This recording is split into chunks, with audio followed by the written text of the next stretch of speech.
Hello everyone.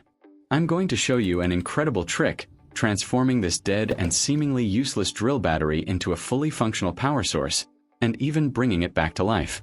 I'm grabbing this Makita drill and its battery.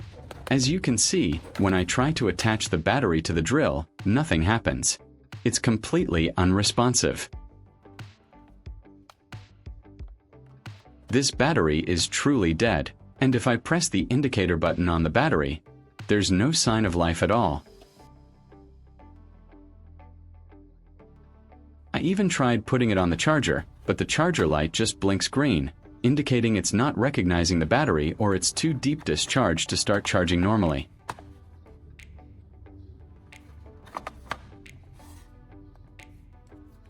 For the dead battery, I'll draw an X on its tape to clearly mark it as the one we'll be focusing on for repair.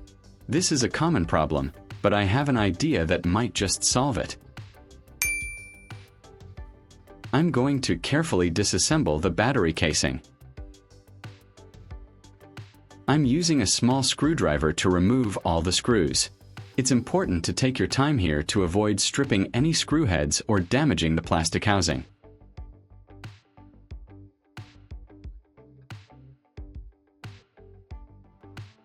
Leave a comment and let me know which country you are watching from. It's great that we can connect and chat from all over the world.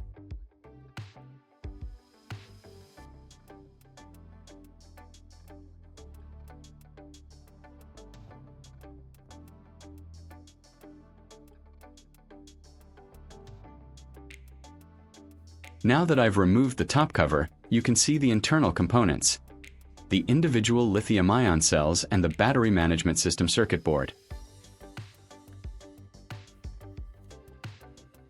Next, I'm using a multimeter to check the voltage across the main terminals and individual cells. As expected, it reads 0, confirming the battery is completely flat.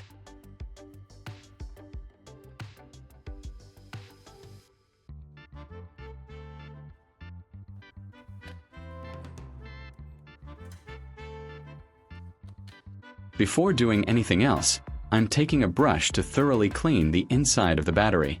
Over time, dust and debris can accumulate, which isn't good for electronics.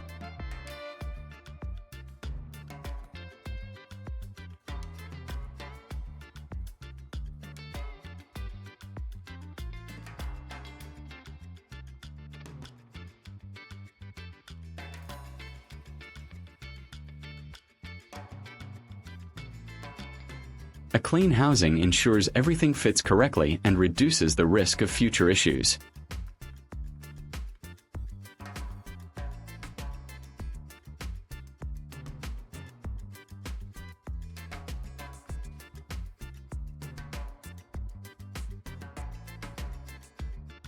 Now, it's time to clean the circuit board and the cells.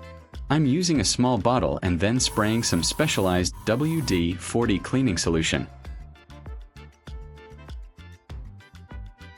I'm using a small cotton swab dipped in WD-40 and wiping it onto the circuit board.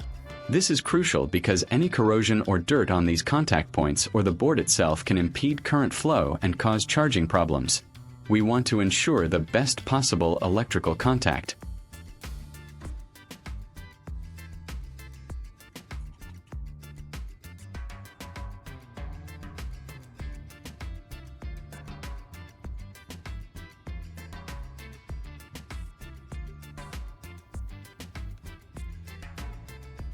If you find this video interesting, don't forget to like, subscribe, and turn on the notification bell so you don't miss any interesting ideas coming soon.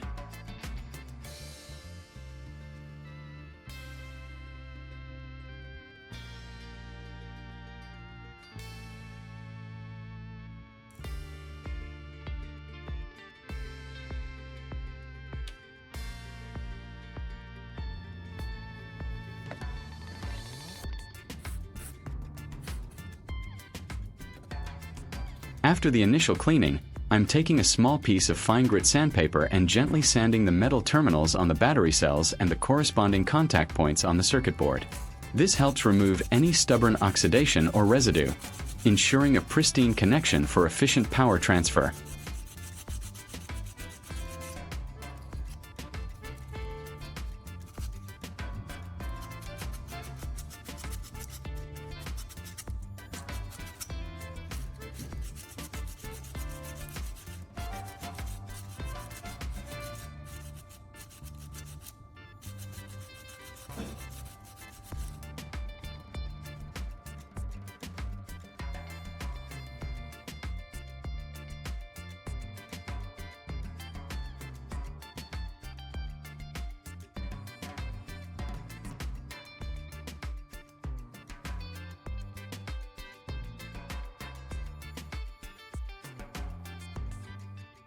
Now for a clever trick to jumpstart this dead battery.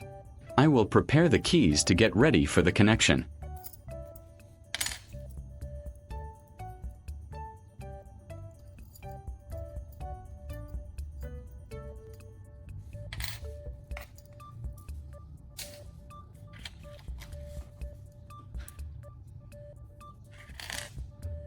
I'm taking a red and a blue wire.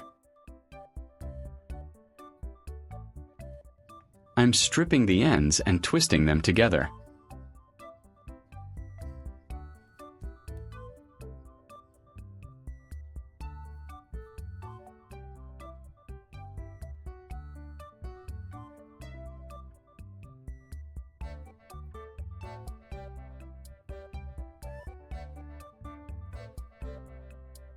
I then attach small metal keys to the ends of these wires.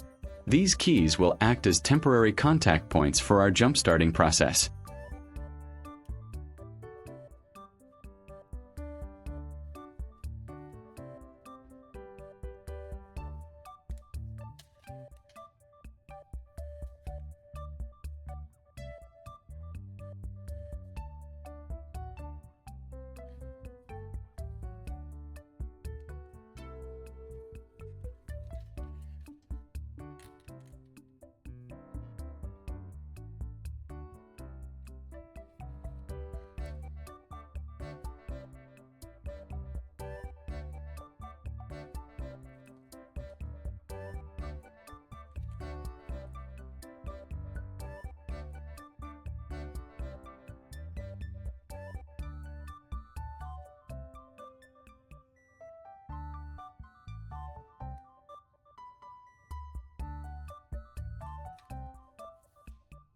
For the other ends of the two red and blue wires, I'm attaching alligator clips to each end and tightening them.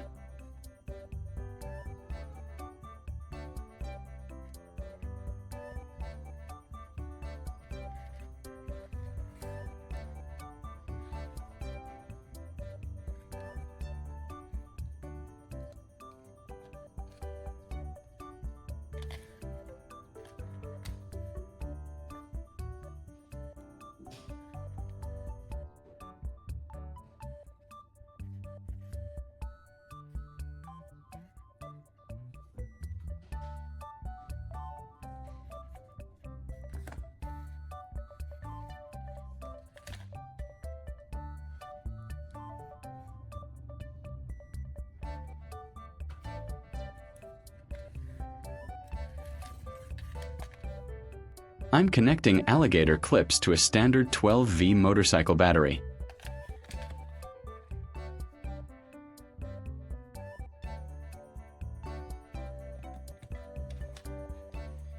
The red clip is connected to the positive terminal, and the blue clip to the negative terminal. I'm connecting the key to the dead battery, the key from the blue wire to the negative terminal, and the key from the red wire to the positive terminal of the battery.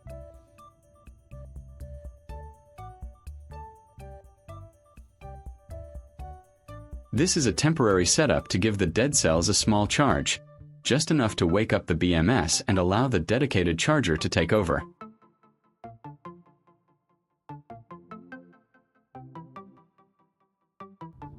With the battery cells now jump-started, I can disconnect the temporary setup.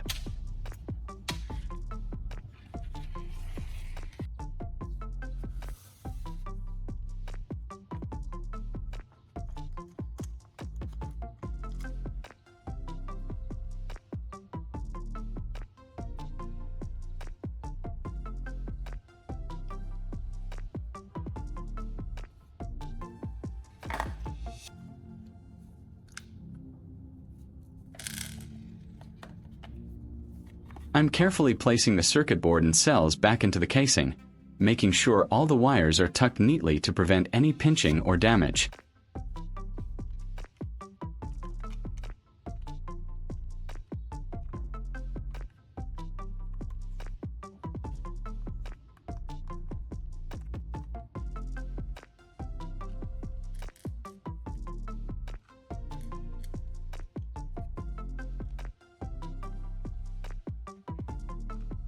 Then, I'm screwing the casing back together securely.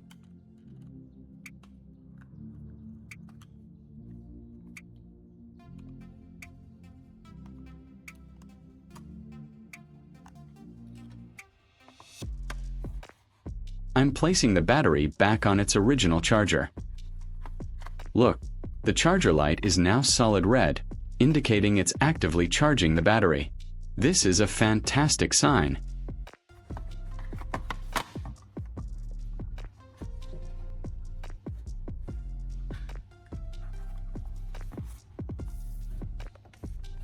I'll also confirm with my multimeter. And yes, we are now seeing a good voltage level of 19.68 volts. The battery is alive.